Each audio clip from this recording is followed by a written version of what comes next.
My name is Christiana Roberts and I'm a student at Edison State Community College, and today I'll be talking to you about drug abuse. Have you ever wondered or questioned when your brain actually stops growing? Well, if you said 25 or older, then you are correct.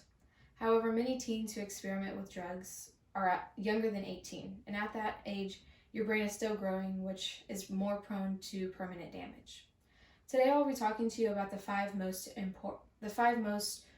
drugs that teens abuse. And on this slide, there are three of them, which is alcohol, tobacco, which are cigarettes, and marijuana. The first most drug abused is alcohol, which is at 91%. People between the ages of 12 and 20 drink 11% of all alcohol consumed. And those teens at one sitting will drink more beer than an adult drinker will. And in 2013, 119,000 teens went to the emergency room because of alcohol-related injuries. This next slide shows two different brains. The first brain here, with all the pink on it, is a 15-year-old who's a non-drinker, and the one beside it is a 15-year-old heavy drinker. They were both given a memory test and then an MRI. And the 15-year-old non-drinker shows that during this memory test, they used so many different parts of their brain versus the 15-year-old heavy drinker. And this relates to you guys because many of them, the consequences is school troubles like failing grades because they can't remember the lesson they learned in the test that they're taking today. The next we have is marijuana.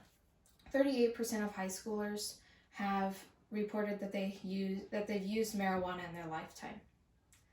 It causes your brain to have difficulty with problem solving, making decisions, impaired coordination, which means you can't bounce the basketball like you used to because you might see more than one at a time, memory loss, and you have the lack of attention that you become fidgety and just can't sit still.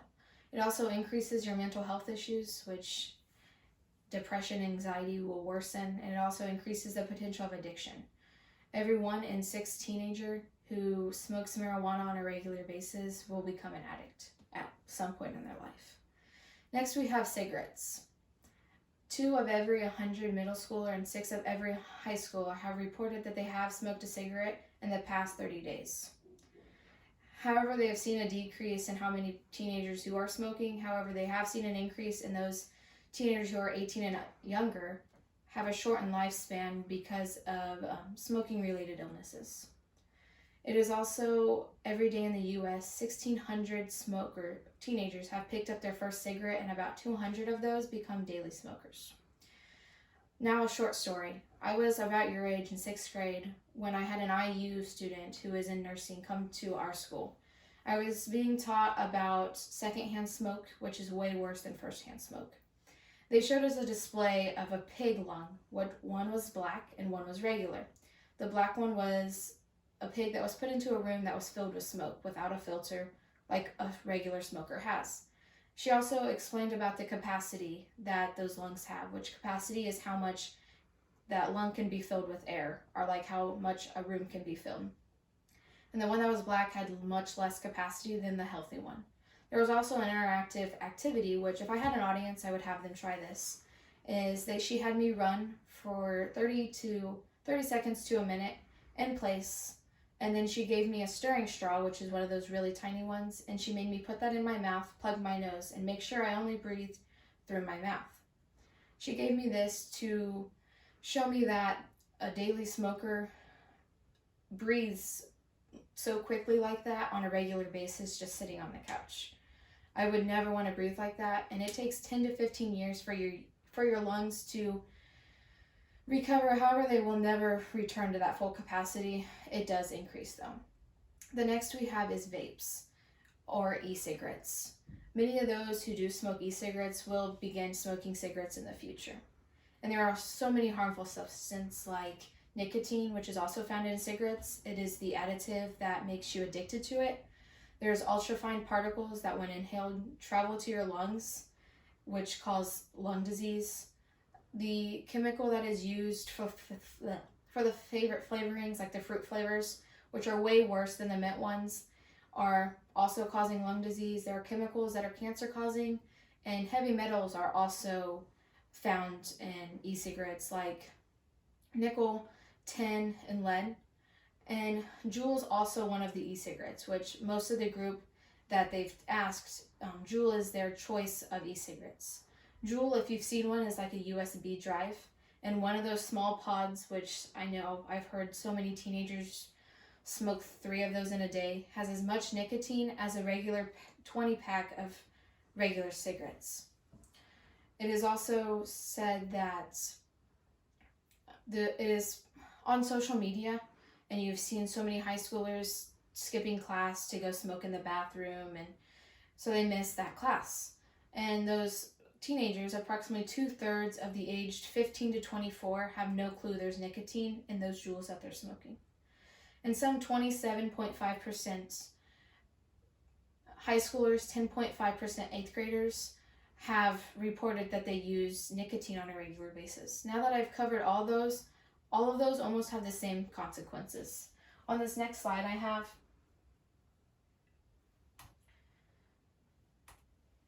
talk about all the consequences that there are. So there's school problems, failing grades, lack of attendance. There's social problems with relationships. On this, it talks about financial issues, job difficulties. There's a higher risk of attempted suicide, being involved in a substance-related traffic accidents. And there's also poor mental health, depression, and anxiety. And there's way more on this. And there's also, and the 5 common reasons why a teen will experiment with drug abuse is because of curiosity, peer pressure, because they're influenced by negative people around them. They're forcing them to try it. Stress from their school life, from their at-home life. Emotional struggles because of stress. And they also are sad, and they're trying to escape from that sadness because they want to be happy. Now that drug abuse is different than drug addiction. Drug abuse is just one-time use. You don't have to do it every day. However, drug addiction becomes an everyday routine, and you're craving it, and that's when you're addicted. The majority of adults who are addicted now have experimented with drugs before the age of 21. And half of those drugs are gateway drugs. The 2 main gateway drugs are marijuana, which I touched base on, and prescribed medicine. These gateway drugs have a mild nicotine level in them, so it opens the door for harder drugs. It also has a dopamine. Dopamine is a neurotransmitter in your brain that sends a chemical response to your brain that makes you feel happy. And those gateway drugs increase the amounts of dopamine released in your teenage brain that when you're an adult, it lessens. So that leads to the use of heroin, meth, fentanyl, which increases your happiness at that time. Now the next slide I have shows the brain again. Like I said, when you're younger, or when your brain's still growing, you have the chance of permanent damage, and it never changes. Some of the things that never change is your memory is always poor. You always have less control of your emotions, and your processing is always slower, and you have difficulties always problem solving. And since your brain grows from front to back, or from back to front, the back of your brain grows way faster than the front. And in the front is your prefrontal cortex, which is where you make the good decisions. So as a teenager, you want to try those bad things because you don't know what you're doing and what you're doing wrong. Now that I have touched base on everything, I want you to know that your parent has given birth to you and wants you to grow up. Wants you to play outside with your friends, play basketball, go to college, find a career that suits you the best. But you know that one try with that drug, that experiment with drugs and alcohol can lead to a long-lasting physical and mental health. So stay safe, pick good friends, and be in a group that influences you in a positive way. Thank you for watching.